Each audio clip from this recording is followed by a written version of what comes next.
programa ay rated SPG. Ito ay nangangailangan ng striktong patnubay at gabay ng magulang dahil sa mga sensitibong tema at eksena na hindi angkop sa mga bata. Sinundan nila Tanggol ang kanilang target na grupo ng mga Red Phoenix at gaya ng napag-usapan, kailangang hindi sila makilala ng kahit na sino. Isasama naman ni Ramon si David sa isang kwarto kung saan nakatago ang lahat ng gold bars ng mga Montenegro. At dito tuwang-tuwa si David at umiral na naman ang pagiging gahaman nito sa pera.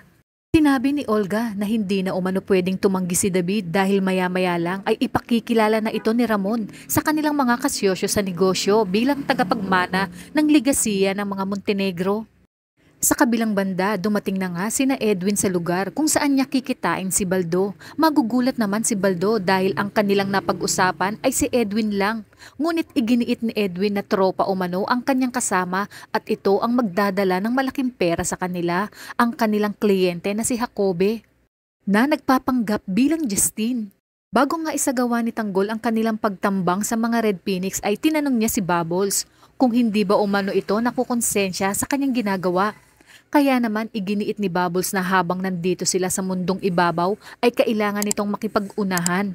Sa pagpasok nga ni Jacobe ay nakumpirma niya na doon nga ang warehouse ng malaking isda na kanilang huhulihin at isang malaking sindikato. Agad siyang lalabas upang timbrihan si Samonte na ihanda na ang kanilang mga backup para mapasok na nila ang kuta. Itatanong naman ni Ramon kay Severino kung nasaan na umano ang kanyang bagong kliyente.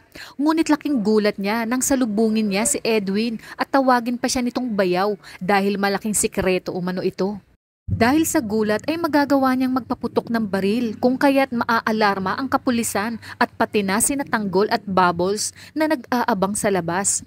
Agad na tatawagan ni Bubbles si Espinas para sabihin na nagkakaputukan na at tila may iba pang gustong tumira sa mga Red Phoenix.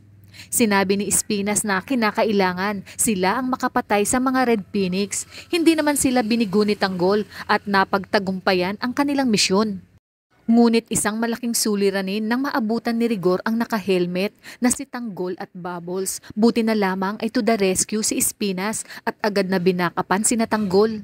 Sinabi ni Espinas na sumibat na umano sina Tanggol, dahilan kung kaya't isang malaking palaisipan kay Rigor kung si Tanggol ba talaga ito dahil alam niya ngang nasa bilibid ito at para makumpirma ay hinabol nila ang nakamotor na sina Bubbles at Tanggol at nagsimula na ang pakikipagpatintero at palitan ng mga bala para lang matakasan ang tatay Rigor ni Tanggol hanggang sa mapadpad nga sila sa isang isla. Isang malaking palaisipan din kung sino ang tutulungan ni David. Batid niyang matindi ang galit ni Ramon sa kanyang tatay Rigor at nasaksihan niya rin kung paanong muntik nang mapuruhan ni Ramon si Rigor. Kaya naman dinampot na ni David ang kanyang baril. Mananaig pa rin kaya sa kanya ang kanyang pagkagahaman sa pera o magagawa niyang tulungan ang kanyang tatay Rigor laban kay Ramon, dahilan kung kaya't lalong magdududa si Ramon na hindi niya talaga tunay na anak si David.